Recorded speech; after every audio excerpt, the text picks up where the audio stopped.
Purposely. Your life, God's purpose. Listen at purposely.com. What amazed you as a kid? What amazes you now? The first thing I can think of that amazed me when I was younger were magic tricks. I was fascinated by Harry Houdini as a kid, and I always wished I had the skill of sleight of hand. However, I could never master even one single card trick. I was also amazed by the cool high school kids on TV who were probably played by 30-year-olds. If you can remember that far back, TGIF, Friday night TV shows. Yeah, I was convinced that high school was going to be the most exciting stage of my life, and it did not turn out that way. I was amazed that my parents had lives before I came along. Like, what did you even do before I was here? I was also amazed at stories in the Bible that seemed too wild to be true, like Noah's Ark or Jesus walking on water. These days, I am mostly amazed by acts of kindness, humility, and generosity. Those moments when on the news people are desperately in need of help and people are going out there and meeting the needs. That's what affects me deeply today. What amazed Jesus? Jesus, who had seen it all, through whom everything in the world had been made, who is fully God and also became fully human. What amazed Jesus? Hey, this is Jen. You're listening to the Bible for Busy People. And according to Merriam-Webster Dictionary, amazed means filled with wonder, astounded, or filled with astonishment. It's often associated with an element of surprise. So what amazed Jesus? It must have been a really big deal to have amazed him. And that's what we're going to talk about this week. Today we're in Luke chapter 7. In verse 1, it says, when Jesus had finished saying all this to the people who were listening, he entered Capernaum. We've talked about this before, but Capernaum was like the home base of his ministry. There, a centurion's servant, whom his master valued highly, was sick and about to die. The centurion heard of Jesus and sent some elders of the Jews to him, asking him to come and heal his servant. When they came to Jesus, they pleaded earnestly with him, "This man deserves to have you do this because he loves our nation and has built our synagogue."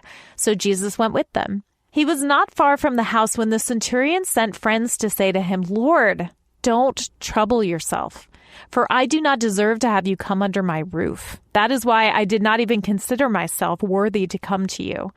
But say the word, and my servant will be healed. For I myself am a man under authority, with soldiers under me. I tell this one, go, and he goes, and that one, come, and he comes. I say to my servant, do this, and he does it." When Jesus heard this, he was amazed at him. And turning to the crowd following him, he said, "I tell you, I have not found such great faith even in Israel." Then the men who had been sent returned to the house and found the servant well.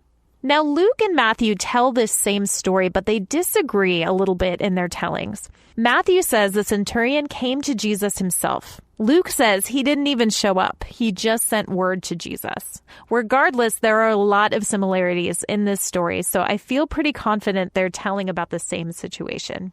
Again, Capernaum was the home base of Jesus' ministry. It was Roman occupied, and a centurion would have been a high-ranking official in charge of 100 soldiers. We talked about Cornelius in the book of Acts a few weeks ago, and how this was his position as well. He had authority. He was in charge of 100 soldiers. And also, both of these centurions were probably wealthy. They probably had the means to hire a good doctor, and maybe they even had.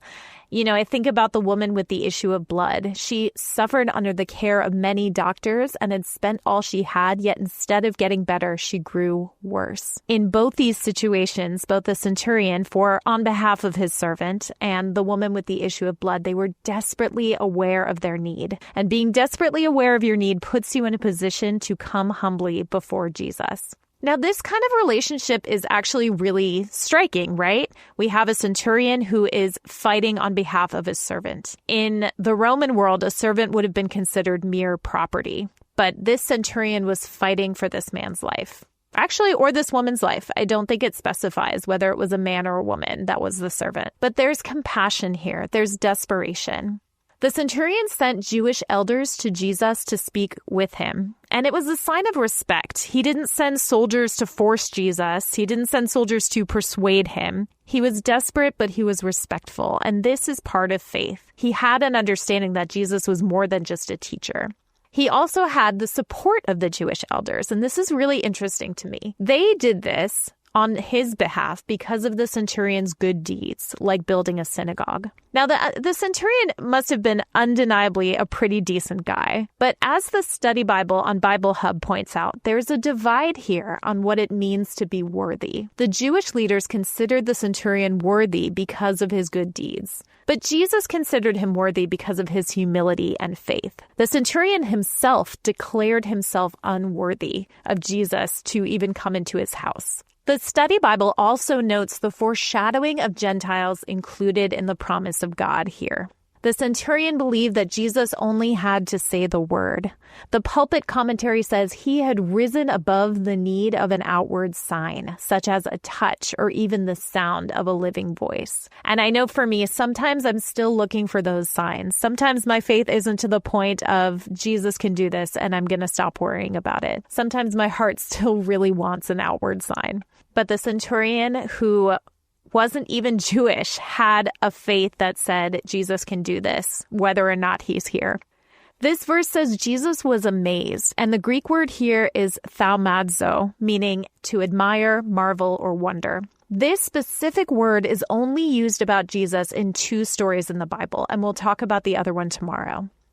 All this to say, the centurion's faith, this kind of faith, a desperate, humble belief in Jesus' authority and ability, this kind of faith is what amazed Jesus. I wonder about this, if amazement is some kind of surprise or if it's astonishment.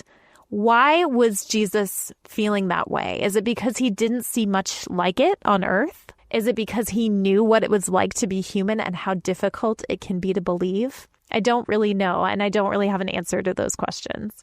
But all of that to say, at the end of the day, how do we approach Jesus?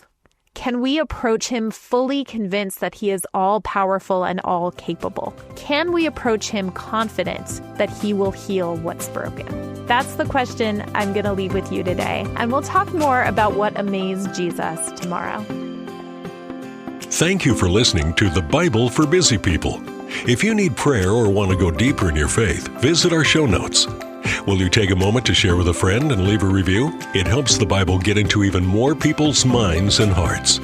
Find more podcasts that will recharge you at purposely.com.